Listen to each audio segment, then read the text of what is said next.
vanishing point is the point. There's a point at the horizon. It's like a V, expanding V, where the two receding lines of the V diminishes. And this is like a geometric reference point for illustrating, let's say, a commercialized area, a city. And this is what gives you the reference.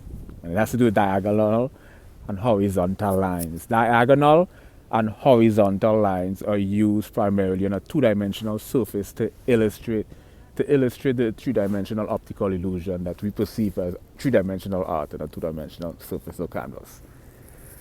There's a lot of diagonal lines. That's from a geometric standpoint. That's like the geometric architecture of art formation. There's these diagonal lines and these, it's fascinating. And you have these, because we have up, down, left, right, front, back on the three-dimensional plane. But on a two-dimensional surface, we don't have up, down. We have front, back, left, right. So that up, down is replaced with diagonal lines, perpendicular angles. Everything is sort of slant. It's a fascinating. And then you have shades.